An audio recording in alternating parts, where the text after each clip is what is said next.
out of bounds. So many times you hear today's NFL described as a space game. Get your best players into space with the football in their hands. That's why sometimes you just swing it out to your runner, get him out in the flat, and let him have a chance to make people miss an open field. He'll look to throw. He's going to hit his man out of the backfield, complete. And he's brought down after a good game. He got 29 yards that time. We can talk all we want about football being a game of strength and brawn. It's also a game of mismatches, and they're trying to create one there, getting it to their back out of the backfield to make a bigger play. As we often say, get it to him in space, let him use his leg. Yeah, if he can get a matchup against a linebacker or maybe a defensive end dropping out in a zone blitz, he's going to win that battle just about every time. And these numbers on our monitor are getting hard to believe. He's closing in now right on the doorstep of 500 yards passing. I'm glad that you watched the monitor and said it first because I had trouble absorbing that. That's big time, right? He takes it across for the touchdown, and they've taken the lead late in the final minute of the fourth. Wow. Time where the offense works on scoring late in the game and finding a way to win, as we just saw there. Just saw it right there. Now can they preserve that advantage that they just got?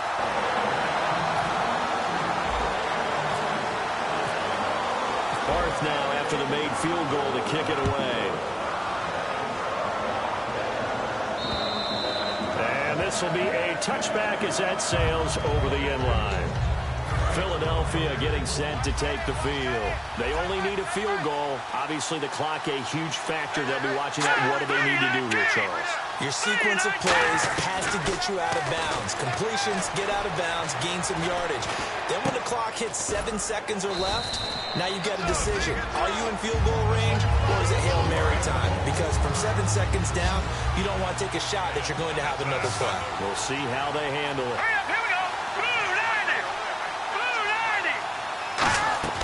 Back to throw. Survey, and he can't get a throw off. He's taken down. What a huge play at this point in the game.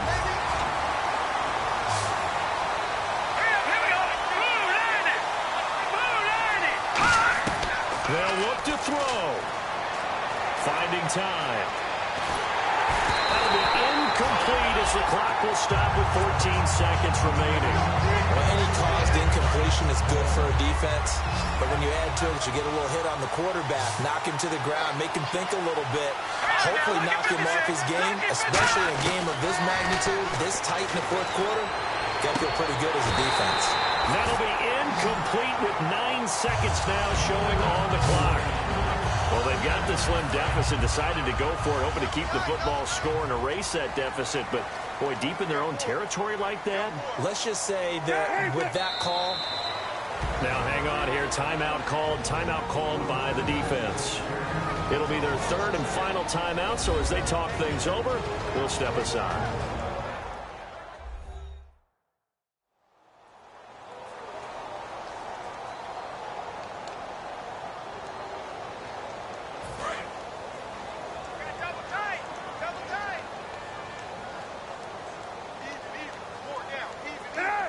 Cutler kneels on it, and that should just about do it. And they'll lose a yard that time, and that's going to lead to a third down.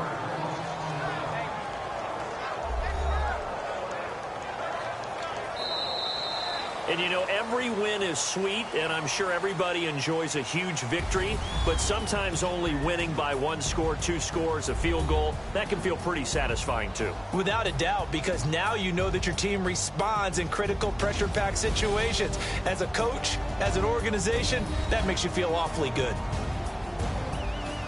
So for the Bears, it's a win here in their home opener as they move to 2-0. And they'll hit the road next week to take on the Dallas Cowboys. Meanwhile, for Philadelphia, they'll fall to 1-1. And they'll look to get back on the beam next.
Now let's take a minute to see how you can improve your team.